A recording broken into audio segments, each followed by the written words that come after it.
ผู้เจริญในศีลผู้เจริญในธรรมทุกท่านพร้อมกันนี้ขอยกมือ10 นิ้วกราบอาราธนาเอาคุณพระแก้วเจ้าทั้งสามบุญศีลบุญทานที่ท่านสาธุชนได้ปฏิบัติมาในอดีตและกำลังจะทำปัจจุบันนี้คุณพ่อคุณแม่ผู้ฮื้อกำเนิดเกิดมาเป็นคนคุณครูบาอาจารย์ผู้ประสิทธิ์ประสาทวิชาความรู้สิ่งศักดิ์สิทธิ์ทั้งหลายอันมีพระธาตุเจ้าดอยสุเทพพระธาตุเจ้าลำปางหลวงพระธาตุเจ้าหริพุนชัยจังหวัดลำพูนพระธาตุเจ้าจ้อแฮพระธาตุเจ้าดอยตุงพระเจ้าตนหลวงพระธาตุเจ้าจ้อแช่แห้งพระธาตุเจ้าดอยกองมูและครูบาเจ้าศรีวิจัยนักบุญแห่งล้านนาไทยเป็นต้นขอยกมือ10 นิ้วกราบอาราธนามาปกปักรักษาพ่อแม่พี่น้องลูกหลานเหลนวงศาคณาญาติทั้งสายโลหิตและญาติธรรมข้าราชการทหารตำรวจครูบาอาจารย์พ่อค้าพาณิชย์คนขับรถรับจ้างตลอดถึงนายจ้างลูกจ้างท่านผู้ฟังรายการนี้ทุกท่านเพื่อมีความสุขกายและสุขใจ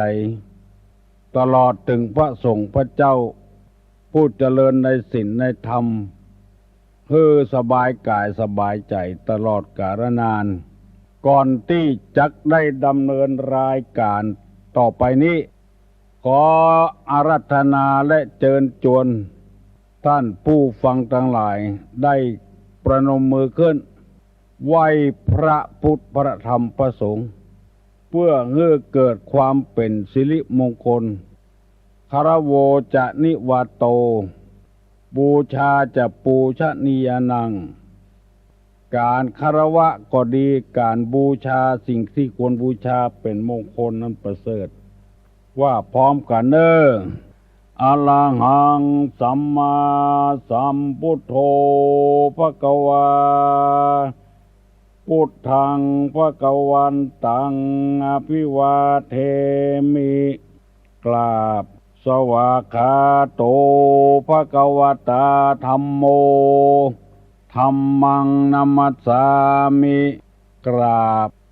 สุปฏิปันโนภควโตสาวกสังโฆสังฆังนะมามิกราบหันธัมมัยยังพุทธัสสะภควโตบุพภาคณะมะกะลังกะโลมะเสนะโมตัสสะภะคะวะโตอะระหะโตสัมมาสัมพุทธัสสะนะโมตัสสะภะคะวะโตอะระหะโตสัมมาสัมพุทธัสสะนะโมตัสสะภะคะวะโตอะระหะโตสัมมาสัมพุทธัสสะพุทธังสรณังกัจฉามิธัมมังสรณังกัจฉามิสังฆังสรณังกัจฉามิ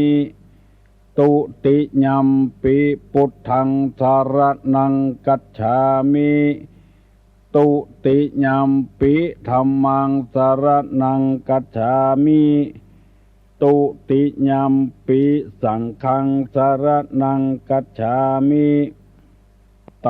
ติยัมปิพุทธังสรณังกัจฉามิตติยัมปิธัมมังสรณังกัจฉามิตติยัมปิสังฆังสรณังกัจฉามิอิติปิโสภะคะวาอะระหังสัมมาสัมพุทโธวิชชาจารณะสัมปันโนสุขโตโลกาวิทูอนุตตโลปุริสะ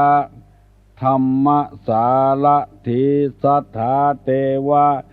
มนุษย์สานังพุทโธภควาติสวากขาโตภควตาธัมโมสันทิฏฐิโกอากาลิโกเอหิปัสสิโกโอปนะยิโกปัจจัตตังเวทิตพโพวินโยหิติสุปฏิปันโนภควโตสาวกสังโฆอุจุปฏิปันโนภควโตสาวกสังโฆญาญาปฏิปันโนภควโต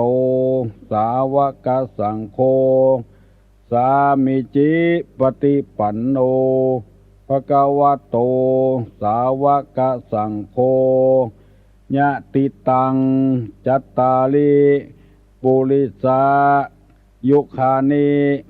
อัฏฐาปุริสาปุคลาเอสาภะคะวะโตสาวกสังโฆอาหุไนโยปาหุไนโยทักขิไนโยอัญจริกาลนิโยอนุตตรังปุญญเขตังโลกัสสาติกราบหนึ่งกราบสองกราบสามกาเลนะธรรมัสสวนังเอตัมมังคารมุตตะมังแปลว่าการฟังธรรมตามกาลเวลาเป็นมงคลอันประเสริฐมาแล้วนึพ่อออกแม่ออกมาแถมแล้วอันยังมาเสียงก้องเสียงกองเสียงมองต่ำเข้าเสียงตุเจ้าเทศนาธรรมมาถึงในวัดมาถึงกุฏิท่านมหาท่านพ่อครูท่านปลัดท่านใบดิกาท่านสมุมาถึงท่านอาจารย์มาถึงในบ้านมาถึงในเฮือนมาถึงในมุ้งในสุดมาถึงเฮือนเตาไฟถึงห้องน้ำมาถึงในรถในลามาถึงในกาดในลีมาถึงในไร่ในสวนเสียงธรรมะเมื่อเจ้ามาถึงกุฏิกุฏางตีตั้นผู้ฟังตั้งหลายเปิดวิทยุรับฟังทุกเจ้าสถานีวิทยุ FM จังหวัดเชียงใหม่กระจายทั่วไปถึงในบ้านในจองขอขอบคุณกับพี่น้องทั้งหลายที่โทรศัพท์มาใส่ชื่อรายการนี้ว่าธรรมะไร้สารพิษก็มีธรรมะบ่มีพิษบ่มีภัยกับไผเปิ้นโทรมาบอกว่าธรรมะไร้สารพิษบ่มีสารแปลกปลอมมีแต่ปุ๋ยธรรมชาติทั้งนั้นก็เข้าท่าดีแต่ว่ารายการของเฮานี่ติดมาเมินแล้วธรรมะกับประชาชนกูเจ้า6 โมงถึง7 โมง1 ชั่วโมงพอดีถ้าท่านเปิดวิทยุจากสถานีต่างๆที่เปิ้นไฟเขียวฮื้อคือเปิ้นถ่ายทอดเอาท่านจะได้ฟังเครื่องกระจายนี้ทั่วบ้านทั่วเมืองบางวัดบางวาเปิ้นก็ถ่ายทอดตั้งเสียงตามสายอย่างที่วัดวังสิงคำใต้ทุกเจ้าเลยท่านพ่อครูเปิ้นเปิดเฮือสถาฟังแล้วก็ที่อารามตั้งแม่แต่งนี่ก็มีหลายที่บางบ้านก็บางที่ก็อยู่ที่บ้านกำนันผู้ใหญ่บ้านเปิดธรรมะให้คนได้ฟังเพื่อเป็นอาหารทางจิตทางใจเฮาได้กินอาหารบำรุงร่างกายแล้ว เฮาก็ต้องรับอาหารทางมันสมองคือการศึกษาเล่าเรียนวิชาต่างๆเพื่อประกอบอาชีพแก้วิทยุแก้โทรทัศน์กาซ่อมรถเครื่องรถถีบรถยนต์กาหมู่นี้ต้องศึกษาเล่าเรียนเป็นอาหารทางมันสมองเมื่อมีอาหารกายอาหารมันสมองแล้วจำเป็นจะต้องมีอาหารใจคนจะดีจะร้ายอยู่ที่จิตใจถ้าไปป้อนข้อมูลที่บ่ถูกคือใจก็เลยปากันเป็นคนร้ายไปเหี่ยหมดทุกวันนี้ที่เฮาเดือดร้อนมากที่สุดก็เพราะคนบ่ดีอยู่ในสังคมน้ำท่วมมะเมินก็หายไฟไหม้มะเมินก็เปิ้นจ้วยแปลงหอแปลงเฮือนฮึโรคภัยไข้เจ็บมะเมินก็หายไปโรงพยาบาลแต่โรคทางจิตทางใจนี่มันบ่หายอยู่กับกันมีแต่ความทุกข์ความยากเบียดเบียนกันอิจฉาตาร้อนกันข่มเหงเต็งแป้กันเอาเปรียบกันเพราะโรคทางใจทั้งนั้นเกิดขึ้นกับคนจะเอาไผ่มาแก้ได้ทหารก็จ้างตำรวจก็จ้างยับได้ก็เอาไปใส่คอกใส่ขังปรับหมายเหี่ยต้านละแต่ที่จะได้แก้ได้แบบถาวรแบบเมินนั่นก็คือศีลธรรมกรรมฐานนี่เองเพราะฉะนั้นญาติโยมท่านใดที่รำคาญเสียงต่ำสายก็อดใจเอาหน่อยเน้อเมินเข้ามันจะดีไปคนเดียวมันบ่ได้รับดีบ่ได้นอนดีก็บ่ใจเพราะว่าบ่เดียวนี่มัน6 โมงป่ายไปแล้วเวลารับเวลานอนตั้งแต่ทุ่ม2 ทุ่มมาถึง6 โมงมันเมินนักแกแล้วพอหลับพอนอนได้แล้วพอลุกได้แล้วนกหนูปูปลาออกห่างออกจากที่เสาะเวียกหาการแล้วเสาะหากินแล้วคนเฮายังบุ่มอยู่ที่นอนนั้นอยู่ยังบ่พอรำคาญเสียงนี่แถมโอ้นักแก่เน้อลุกเน้อไผยังบ่ลุกเน้อตุเจ้าพนายลุกไปบิณฑบาตโปรดสัตว์โปรดพ่อออกแม่ออกไปบิณฑบาตพ่อจ่ายแม่ยิงลุกมาทำธุรกิจหน้าที่ของตัวคนเฒ่าคนแก่บ่มีการบ่มีงานหยังนั่งฟังธรรมเพราะเวลานี้ทำไอ้หยังตึงบ่ได้เตื้อนั่งฟังธรรมกันดีกว่าจะได้ประกาศให้กูเจ้าเนี่ยการไปก็ได้ฟังไปก็ได้นึ่งข้าวเป่าไฟทำอาหารการกินล้างถ้วยล้างจานใส่ผักใส่ไม้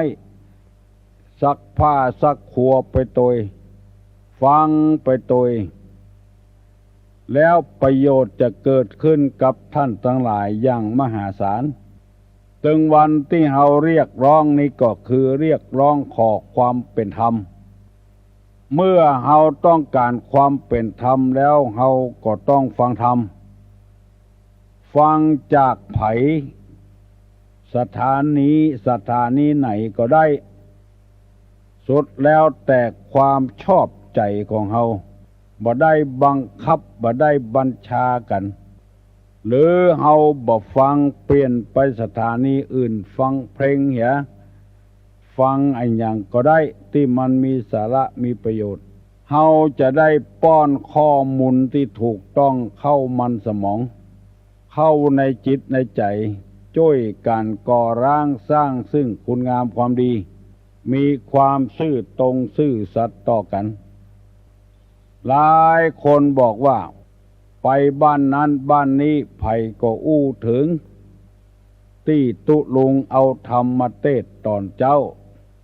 แต่ว่านี่ก็มีป้องออกเรียงไกลโทรศัพท์มาบอกว่าไปแม่วาง โอ้เปิ้นก็อู้ถึงตุลุงบ้านแม่วางเปิดวิทยุรับฟังรายการเมื่อเจ้าเกือบกูหลังคาหอกกูหลังคาเฮือนตุลุงก็ภูมิใจพวกภูมิใจเป็นอย่างมากเหมือนกับเอาน้ำทิพย์มาฉลมใจเหมือนกับสืบชะตาอายุฮือตุลุงได้ยืนนานต่อไปมีโอกาสได้แสดงธรรมฮือท่านทั้งหลายฟังเมื่อตะวานี้เอาเรื่องศีลมาเล่าฮือท่านทั้งหลายฟังว่าศีลนี้มีความเจใดความสำคัญเจใดศีลแปลว่าปกติศีลแปลว่าเย็นศีลแปลว่าเครื่องรักษากายรักษาใจให้เรียบร้อยกายวาจาใจให้เรียบร้อยคำว่ารักษานี่ก็คือรักษาบ่ให้กายไปก่อกรรมทำชั่วปากก็อู้กับคนอู้ให้มันถูกต้องใจก็กึดให้ถูกต้องเอาใจเปิ้นมาใส่ใจตัวถ้าขาดศีลแล้วมันจะบ่รักษากายมันจะบ่รักษาใจบ่รักษากำปากเฮาสังเกตพอคนที่ปากไปเลยเพราะคนบ่มีศีลโกหกพกลมจุไปเลยได้ยินวิทยุประกาศคนต่างบ้านมาอยู่บ้านเฮา2 รายก่อนที่ฟังแต่ว่ารายหนึ่งมาขอเป็นแม่บ้านฮือเปิ้นซักผ้าซักครัวล้างถ้วยล้างจ้อนถูบ้านถูจองบ่กี่วันไขตู้เซฟไขตู้เอาของที่มีราคาเจ้าของบ้านหนีไปหาแซบเดือดร้อนก่อนจนประกาศว่าภัยฮู้เบาะแสเปิ้นจะฮื้อ100,000ตึงตู้เซฟตึงไอ้อย่างเงินมันจะเป็นล้าน2 ล้านถ้ามีอย่างอี้แหกูคนแล้วบ้านเมืองบ่ปกติสุขแล้วมันลักมันจกของกันบ่ซื่อสัตย์บ่ซื่อสุจริตเพราะไปได้ข้อมูลที่บ่ถูกต้องเอามาใส่สมองเอามาใส่จิตใส่ใจเป็นลูกจ้างเปิ้นบ่กี่วันเอาเข้าเอาของเอาครัวเปิ้นนี่ให้แซ่บรายการต่อมานั่นก็คือไปเป็นเจ้านายไปเป็นคนทรงไปเป็นคนทรงเจ้าเข้าผีมีคนเชื่อเคารพนับถือก็เอาสตางค์เปิ้นมาใจหลายรายละเป็นคนต่างชาติคนเฮาก็ไปหลงกับคนเชื่อนั้นว่าหมู่นี้เป็นต้นเพราะคนบดีอยู่กับสังคมอยู่กับบ้านเฮาเมืองเฮาอยากจะให้ทุกคนเป็นคนดีเอาธรรมะธรรมโมเอาศีลเนี่ยเป็นเครื่องปฏิพฤติปฏิบัติถ้ามีศีลแล้วมันจะปกติมันจะบ่วุ่นวายบ่เดือดร้อนถ้ามีศีลแล้วมันจะเย็นมันบ่ร้อนพอผัวเมียกู้ใดถ้ามีศีลแล้วปกติครั้งแรกฮักอย่างใดตั้งป่ายก็ฮักอย่างอันอยู่กับกันกุมเท่าเต้าตายถ้ากู้ใดบ่มีศีลบ่มีเครื่องรักษากายปากและใจให้เรียบร้อยกู้นั้นจะฮ้อนด่ากันแจ้งกันบุบกันตีกันนอกอกนอกใจกันพันต่างหากวันนี้จะนำเอาเรื่องศีลมาเล่าให้ท่านทั้งหลายฟังว่าคนบอกว่าข้ออุปมาเปรียบเทียบของศีลนี้ข้อแรกได้อธิบายไปแล้วเมื่อตะวานี้ว่าศีลเป็นกำลังอันหาที่เปรียบเทียบบ่ได้คนใดมีศีลคนนั้นจะมีกำลังมากกำลังที่ว่านี้ไม่ใช่ว่ากำลังกายตีลูกกุยชนะตลอดเตะฟุตบอลชนะตลอดล่นแข่งเปิ้นชนะกันตลอดบ่ใช่อย่างนั้น กำลังที่ว่านี่คือกำลังของศีลผู้ใดมีศีลมีธรรมจะมีกำลังมหาศาลอันหาอย่ามาเปรียบเทียบบ่ได้เพราะว่าอันใดเป็นอันนั้นปากเนี่ยจะใดเป็นอันนั้นมีคนช่วยเหลือถ้าบ่มีศีลแล้วมันบ่มีกำลัง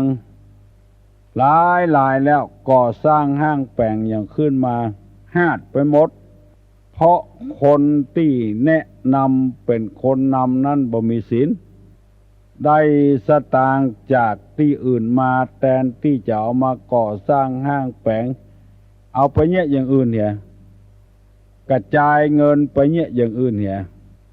ถ้ามีศีลอยู่ในจิตในใจแล้วแปลงอันยังก็สำเร็จอันนี้เราหมายถึงว่าตุเจ้าพระนายและชาวบ้านที่มีศีลถ้าถึงการแปลงตั้งนอกนั้นเขาบอกว่าเพราะว่ามีเงินงบประมาณมาช่วยรัฐบาลช่วยแปลงคนนั้นคนนี้ช่วยแปลงแต่ว่าตุเจ้าพระนายนี่ก็ดีพระฤาษีจีไพที่มีศีลก็ดีทำอย่างสำเร็จถ้าต้านทั้งหลายจะไปที่เมืองลี้พระบาทห้วยต้มน่าอัศจรรย์ใจว่าครูบาวงใจเนี่ยวงศาตัวก็พวกปัจจัยหาใหญ่ต่อใดก็บักเก่งแต่ว่าเกิดสร้างห้างแปลงอย่างใหญ่โตมโหฬารมีคนไปช่วยเพราะว่าต้านมีศีลครูบาต่างๆที่เปิ้นสร้างมาอย่างจอมตองก็ดีที่ไหนก็ดีเพราะเปิ้นมีศีลมีกำลังมหาศาลบ่ต้องใช้งบประมาณของรัฐบาลมีคนไปให้ไปหอมมีคนรู้ช่วยต่างหากเกิดได้สร้างได้หลวงพ่อทางภาคอีสานหลวงพ่อคูณสามารถสร้างโรงยาเป็นลังสามารถสร้างวิทยาลัยของหลวงพ่อคูณได้เกิดจากอะไรอย่างก็บ่ใจม่วนเป็นกูมึงแต่ว่าเป็นคนมีศีลกึดแท้ทำแท้ช่วยเหลือสังคมแท้อยู่ที่ไหนเจริญที่หันอันเนี้ยศีลเป็นกำลังมหาศาลยกตัวอย่างให้ฟังง่ายๆจึงขอเชิญชวนพ่อแม่พี่น้องท่านผู้ฟังทั้งหลายบอกว่าจะเป็นเจ้าพุทธก็ดีศาสนาอื่นก็ดีปากันรักษาศีลเตอะเป็นคนซื่อสัตย์สุจริตอยู่ที่ไหนก็เป็นคนนิยมชมชอบเป็นพ่อหลวงเป็นกำนันก็มีคนชมชอบเป็นอบต.เป็นอะไรอย่างก็มีคนชมชอบถ้าบ่รักษาศีลแล้วไปกินหั่นกินนี่ที่ไหน100 200ปัน2,000แถมเตื้องไผ่ตึงบ่เลือกละว่าจายบ่มีศีลไม่ยิงก็อยู่โดยบ่ได้แม่ยิงบ่มีศีลพอจายก็อยู่โดยบ่ได้เพราะมันนอกอกนอกใจกันตัวเจ้าอยู่ในวัดในวาบ่มีศีลศรัทธาก็เสื่อมทรามลงไปเตื้อน้อยบางทีจนพอประชุมกันไล่กันก็มีเรื่องตลกเล่าว่า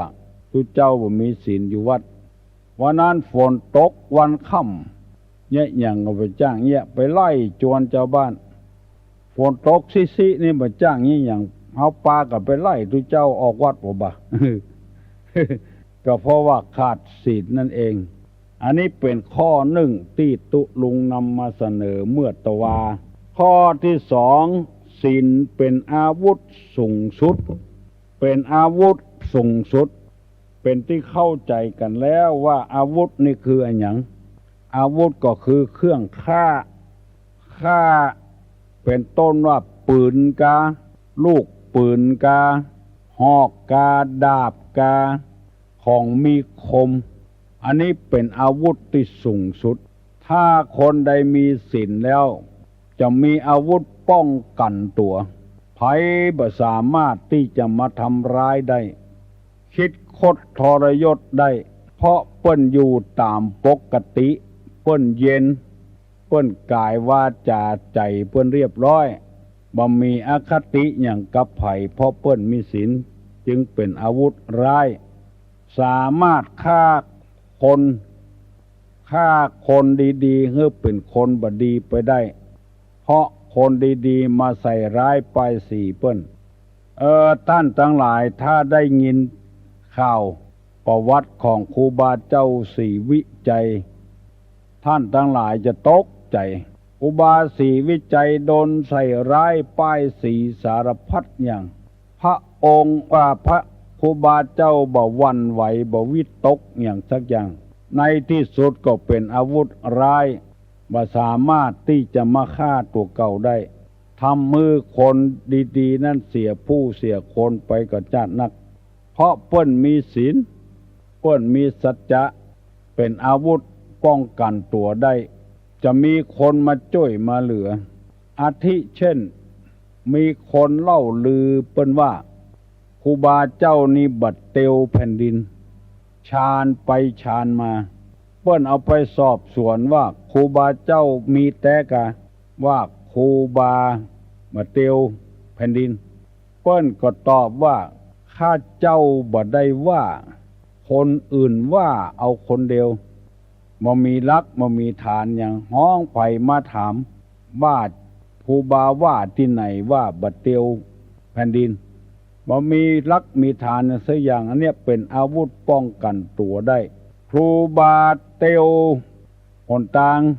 ฝนกำลังตกครูบาก็ลัดฝนไปแล้วไปแผ่วตี้ผ้าบ่เปียแต่กะครูบาเปิ้นก็ว่าข้าเจ้าบ่ได้เนี่ยอย่างนั้นเขาว่าเอาคนเดียวมันลือต่างหากหมู่เนี้ยโปร่งใสบ่มีสารพิษเลยโปร่งใสขนาดนักเป็นอาวุธร้ายสามารถฆ่ากิเลสได้บ่ขอดกรรมกระตำเวรกระไผทั้งที่เปิ้นมาใส่ร้ายป้ายสีก็บ่เอาโทษเอาตาอย่างกระไผบ่ฟ้องกลับบ่ฟ้องคืนซึ่งมันตรงกันข้ามกับคนธรรมดาสามัญเฮาพอเปิ้นนาบโทษนาบตาเอาไปสอบสวนบ่มีเรื่องมีราวเตรียมตัวแล้วฟ้องกลับแต่ว่าครูบานี่บัดเนี้ยอย่างอันคนมีศีลบัดเนี้ยจะอันใส่โทษใส่ตาเรื่องในอดีตการก็มีมาจัดนักสามารถต่อสู้กับกิเลสเหล่านั้นได้ทั้งที่จะฟ้องกลับคืนเพื่อเปิ้นติดคอกเนี้ยได้แต่ว่าคนมีศีลบ่เอาบัดเนี้ยบ่ทำอโหสิกรรมมือเขาเหียเพราะเขาบ่ฮู้ใส่โทษใส่ตากันฆ่ากิเลสได้เป็นอาวุธสำคัญตึงวันนี้คนเฮาอยู่กับกิเลสกินกับกิเลสนอนกับกิเลสบ่รู้สึกยังว่าเป็นเรื่องที่มันม่วนมันงันอยู่มันสนุกเพลิดเพลินอยู่สมมติว่าถูกหวยได้สักแสนโอ้หน้าที่เอา2 ใบจะได้200,000ได้200,000แล้วหน้าที่เอา3 ใบจะได้300,000คำว่าปอนี่มันบ่มีในมือบ่มีในจิตในใจโลภะโทสะหมู่นี้มีแล้วจะเอาแถมติ๊กจะหันง่ายๆว่าบางตระกูลบางครอบครัว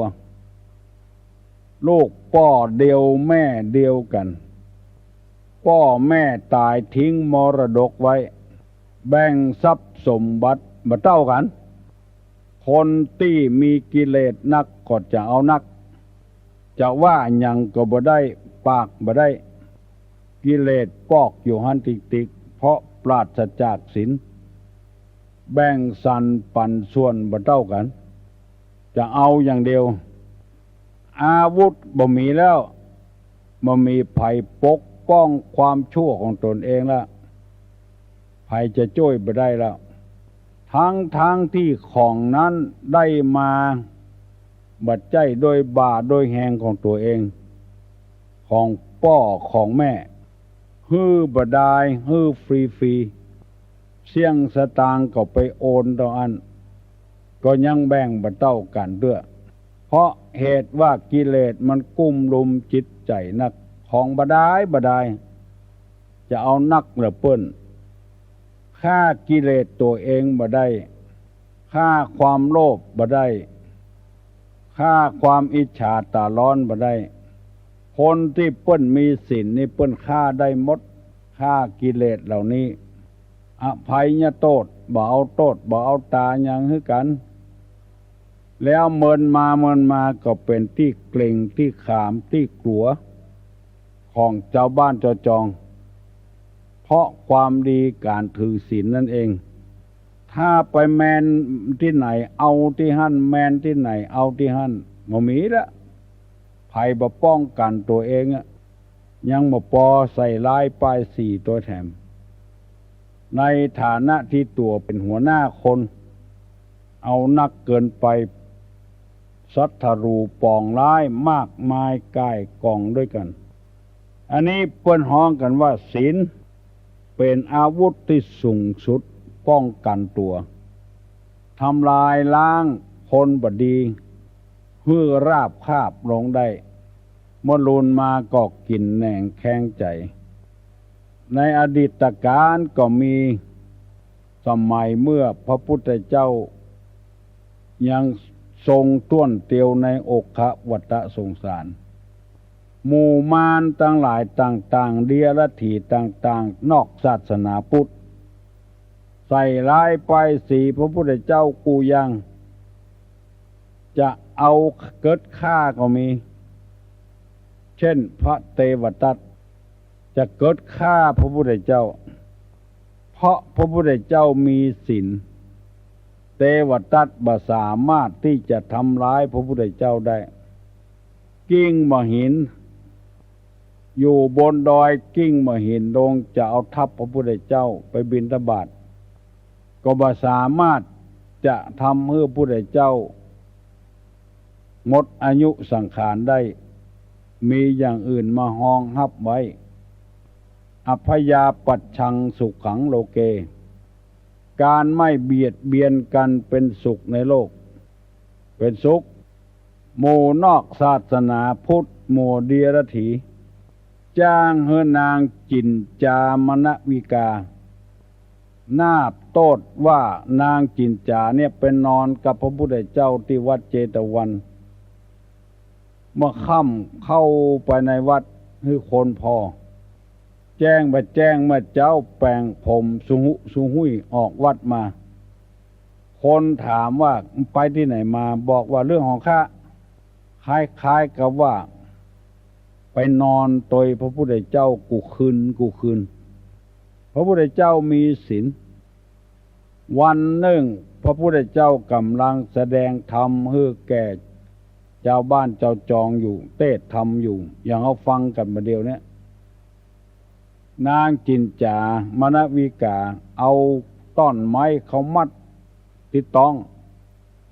แล้วไปจี้หน้าพระพุทธเจ้าว่าเทศให้คนอื่นฟังเป็นอย่างลูกอยู่ในต้องนี่บ่ฮับผิดบ่ฮับชอบเอาตัวป้นไปเหี่ยคนเดียวเจ้าบ้านเจ้าจองก็ตกใจกันหมดว่านางมีต้องกับพระพุทธเจ้าพุทธเจ้าก็ใจดีใจเย็นว่านางเอ๋ยอันที่ต้องของนางนั้นมันเป็นเรื่องเฮาสองคนเรากำลังแสดงธรรมให้คนส่วนมากฟังอยู่เฮาก้อยอู้กันมะลุนสักกรรมหนึ่งที่เฮาได้ยินกันว่าพญาอินทร์เนรมิตเป็นหนูมากัดเอาสายต้นไม้ตกลงมาในท่ามกลางพุทธบริษัททั้งหลายคนเจ้าบ้านเจ้าจองที่กำลังฟังเทศอยู่หันต้นไม้ตกลงมาก็พากันขับไล่ใส่ส่งนางจินจามนวิกาออกวิหาร ไฟโป้นประตูวัดกำเดียวแผ่นดินแตกสลูกกินเนี่ยอันนี้เปิ้นฮ้องกันว่าคนใดมีศีลคนนั้นจะมีกำลังอันสูงสุดเป็นอาวุธที่สูงสุดบ่ต้องไปเนี่ยหยังศัตรูจึงจะแพ้พ่ายคนพ่ายแพ้ไปคนเดียวมันเมื่อพระพุทธเจ้ากำลังจะตรัสรู้นึกถึงบารมีต่างๆพญามารเข้ามาผจญเป็นธิดามารพ่องเป็นพญามารพ่องมาลบเพิ่นว่าลบอดแต้นแก้วพระพุทธเจ้าก็นึกถึงบารมีที่ได้สร้างไว้มารหมู่นั้นบ่สามารถจะทำร้ายพระพุทธเจ้าได้ก็เลยแตกกระจัดกระจายไปเหี่ยหมดก็เพราะว่าพระองค์มีศีลนั่นเองเอาเตอะปอกออกแมงออกพี่น้องต่างหลายเฮาจะเป็นเจ้าให้เจ้าสวนทำงานราชการบ้านเมืองค้าขายอย่างต่างๆขอให้มีศีลเตอะเอาก็พอให้พอดีจะไปเอาโรยกำเดียวถ้าเอาโรยกำเดียวก็อย่างที่เฮาหั่นกันนั่นละกาอาวุธเถื่อนกายาบ้ายาอียากากาเครื่องประหารชีวิตกาสารพัดอย่างหมู่นี้เพราะขาดศีลเฮาก็พยายามหลีกเลี่ยงเพื่อมันเหมาะมันสมรวยเตื้อน้อยจะไปรวยกำเดียวโมทิกาของเถื่อนเพิ่นยึดไปหมดให้นาสาโทที่เอาเงินไปแปรไว้เพิ่นยึดไปหมดลดล้างแถมบัดเนี้ยการยังเป็นแตะเป็นว่ามีรถใจเป็น4 กัน 5 กันไปที่ไหนสะดวกสบายเพราะขาดศีลนั่นเองถ้าฟังแล้วป้ากันเอาศีลไว้ในจิตในใจมันจะปกติเฮาจะบ่เดือดร้อนเฮาจะเป็นคนเย็นเฮาจะเป็นคนมีกายที่สะอาดปากที่สะอาดจิตใจที่สะอาดผ่องใสอันนี้ว่าได้อุปมาข้อเปรียบเทียบศีลเป็นกำลังหาข้อเปรียบบ่ได้2ศีลเป็นอาวุธสูงสุดข้อที่3ศีลเป็นอาภรณ์ประเสริฐสุดวันนี้ถึงข้อ3แล้ววันนี้คำว่าอาภรณ์นั่นก็คือเครื่องประดับเครื่องประดาจะเป็นสร้อยทองคำกาเป็นเพชรนิลจินดากาเพิ่นว่าศีลนี้ถ้าไผมีไว้นี่จะประดับประดาตัวเก่าให้มันงามขึ้นที่เพิ่นว่าคนจะงามที่ใจใช่ใบหน้าคนจะสวยจัญญาที่ใช่ตาหวานคนจะแก่ความรู้ยืนอยู่นานคนจะโรยด้วยศีลทานใช้บ้านโตคือหมายความว่าคนใดมีศีลไว้ในใจมันจะเป็นเครื่องประดับประดาตัวเองให้มันหอมคำว่าหอมนี้บ่ได้หมายความว่ามีกลิ่นหอมอย่างน้ำหอ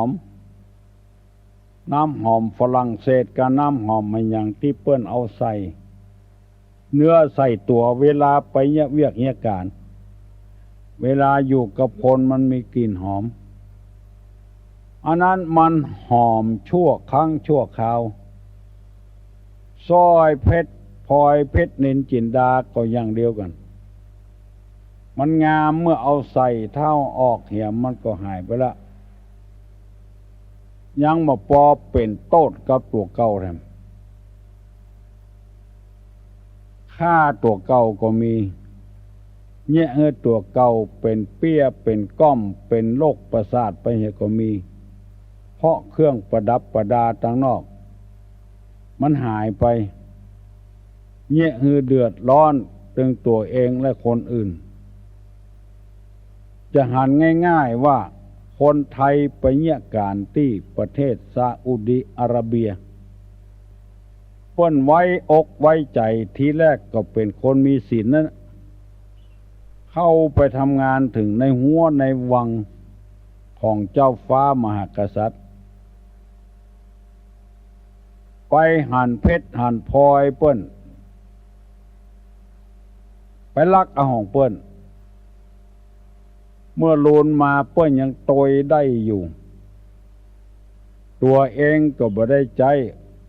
คนอื่นก็พลอยเดือดร้อนโดยแถมเจ้าหน้าที่ตำรวจตำเริดหันแล้วก็ปากันช่อกันโกงต่างๆหากหมดขาดตำแหน่งขาดหน้าที่มางามไปเห็นแล้วถ้าเฮาตัดสินใจบ่เอาเหียทีแรกป่านนี้จะดีเหลือเก่าบัดเดียวนี้มันดีบ่ได้เพราะไปลักของเปิ้นมาเอามาฝังไว้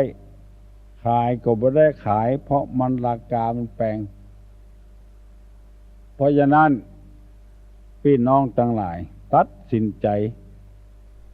เฮาบ่ลักบ่โลภบ่อำอย่างของไผเป็นคนซื่อไปซื่อมามีกลิ่นหอมอยู่ตลอดเวลาดูตัวอย่างพระสงฆ์พระเจ้าครูบาอาจารย์ที่เปิ้นมรณภาพไปตนใดที่มีศีลคนก็อวดอ้างเอารูปเปิ้นมาปั้นเอารูปเปิ้นมาแปลงเหรียญเอารูปเปิ้นมาแปลงสตางค์เอารูปเปิ้นมาเต็กเป็นอันเอามาขายกันสร้างวัดสร้างวาได้สร้างโรงห้ำโรงเรียนได้เพราะขายรูปขายเหรียญของหลวงปู่หลวงพ่อคนใดเอาไว้สาเป็นสิริมงคลกับตัวหอมอยู่ตลอดเวลาครูบาอาจารย์บางท่านหอมก็หอมตยเหม็นก็เหม็นตยมีคนวิพากษ์วิจารณ์ตลอดเวลาประกอบไปด้วยสารที่มีพิษกินเข้าไปดมเข้าไปกินสารพิษเข้าในท้องดมสารพิษเข้าในหูดังคนที่มีศีลนี้บ่ได้มีสารพิษในหยังมาล่อมาหลอมเป็นเครื่องประดับประดาที่ดีอย่างที่ตุลุงเคยว่าครูบาอาจารย์ตายไปแล้วเขาก็ยังบ่เผางามก็บ่งามหลวงปู่แหวนหัวเงียงก้างง่างคนก็ไปไหว้ไปสาเนรมิตดอยแม่ปังตึงม่อนเป็นสถานที่สำคัญมีกลิ่นหอมเต้าบะเดียวมาทีหมู่เฮานี่เนี่ยยังก็บ่ได้เพราะยังบ่มีศีลเป็นเครื่องประดับประดาเด้อตัวเจ้าตายไปบ่ฮู้กี่หมื่นกี่พันตนก็มีไผอวดไผอ้างครูบานั้นครูบานี้เช่นครูบาศรีวิจัยตายไปแล้วก็มีคนอวดคนอ้างจึงไข้ขอเชิญจวนมวลพ่อแม่พี่น้องลูกเต้าหลานเหลนทั้งหลายพากันมีศีลพ่อแม่ก็จะได้สุขบานหวานใจตัวม่วนใจตัวพากันกินเหล้ากินยากำมีดไล่ฟันเปิ้นตำบ้านตำจองมันทุกข์ใจเปิ้นบ่มีความผิดอะไรอย่างเปิ้นเนี่ยเฮาก็เจ็บเฮาเนี่ยเปิ้นก็เจ็บเชื้อเดียวกันเปิ้นไปเรียนหนังสือก็ไปเรียนหนังสือตามที่พ่อแม่ต้องการจะไปฟังไปแอวหั่นแอวนี่เตื้อครูบาอาจารย์ก็ดีพ่อแม่ก็ดีเดือดร้อนกับลูกเนี่ยบ่มีศีล บ่มียังเป็นเครื่องประดับประดาเข้าบ้านไผต้องตาแวดหน้าแวดหลังระวังตอนบ่ยังก็ยังหายติดมือไปบ่ว่าละอ่อนบ่ว่าคนใหญ่ศีลนี้จึงมีความสำคัญเป็นอย่างมากเปิ้นจึงเอามาเปรียบเทียบศีลมีกำลังศีลเป็นอาวุธป้องกันศีลเป็นอาภรณ์เครื่องประดับประดาเป็นเสื้อเป็นผ้าที่เฮาใส่มันวันเดียวมันก็มีกลิ่นเหม็นละแต่คนใดมีศีลนี่มันบ่เหม็นมันหอมมีอยู่ตลอดเวลายิ่งเท่าก็ยิ่งหอมยิ่งแก่ก็ยิ่งหอมมันบ่มีมลภาวะบ่มีสารเร่งอะไรอย่างก็ใส่อันแดบมีสารเร่งนั้นนักแกอยู่พ่องมีแตะบ่มีแตะบ่ฮู้พ้นกะหันแล้วเชื่อพ่องบ่เชื่อพ่องคนที่มีศีลแล้วเปิ้นถึงถลำถลายเข้าไปคนเดียวเปิ้นบ่ใจว่าหลงอย่างงมงายมันหอมกระจายไปทั่วบ้านทั่วเมืองอย่างบ้านเฮาเมืองเฮาเนี่ยมีเจ้าฟ้ามหากษัตริย์ผู้ทรงศีลดังไปทั่วโลกเลยเมืองไทยเมืองน้อยๆบ่ได้มีพระมหากษัตริย์ดังไปทั่วโลกมีศีลเป็นเครื่องประดับประดาภัยมาก็ต้องไปไหว้ไปศาลพระเจ้าอยู่หัวเฮียก่อนเปิ้นบ่สร้างความเดือดร้อนให้ไผบ่มีพระประวัติที่ร้ายกาจกับชาวบ้านชาวเมืองอันเนี้ยมีกลิ่นหอมกระจายไปทั่วบ้านทั่วเมืองวันนี้ตุ้ลุงจะอธิบายได้3 ข้อได้อีกก่อนยังจะมีทำอยู่ข้อหนึ่งและอุปมาไปเรื่อยๆฟังแต่เนอะมาใจมาสั่งมาสอนคือเอากรรมของเปิ้นที่เปิ้นเขียนไว้ตุลุงไปอ่านเข้าใส่ไปเฮียนมาไว้เอามากระจายให้ชาวบ้านชาวจองเนี่ยมันเป็นความจริงแต่นะถ้าคนบ่มีศีลอยู่ที่ไหนมันเดือดร้อนที่หั่นวุ่นวายที่หั่นชมรมก็จ้างสมาคมก็จ้างองค์กรต่างๆมันเป็นที่สังเกตของคนทั้งหลายถ้าศีลมีที่ไหนเป็นเครื่องประดับประดาเป็นคดเอามาอยู่ในเปอะในตุ่มคนก็คดเอามาขอขอบคุณกับญาติกับโยมผู้คนที่ว่าง่ายสอนง่ายโสวัจจะสตาความเป็นผู้ว่าง่ายสอนง่ายสำหรับวันนี้พนมมือขึ้นตุลุงจะฮือปอนแล้วอายุวัฏโกธนวัฏโกสิริวัฏโกยัสสะวัฏโกปละวัฏโกวันนะวัฏโกสุขวัฏโกโหตุสัพพตาทุกขโลกาพยาเวลาโศกาจันตุจุปัตตวาอเนกาอันตรญาปิวินาสันตุจเตจสาใจยะสิทธิธนังลาพังโสถีภกยังสุขังพลังสิริอายุจวันโนจะโภกังวุฒิจยะสวาสตาวาสาจะอายุจจีวะสิทธิภวันตุเตวุธาปจายโนจตาโลธรรมาวัฏันติ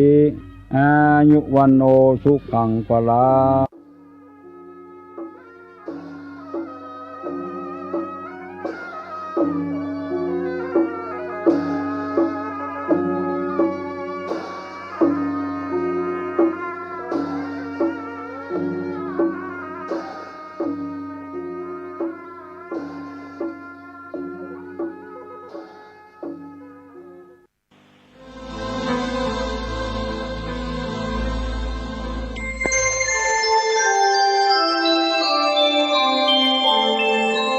ขณะนี้ท่านกำลังฟังสถานีวิทยุกระจายเสียง FM 104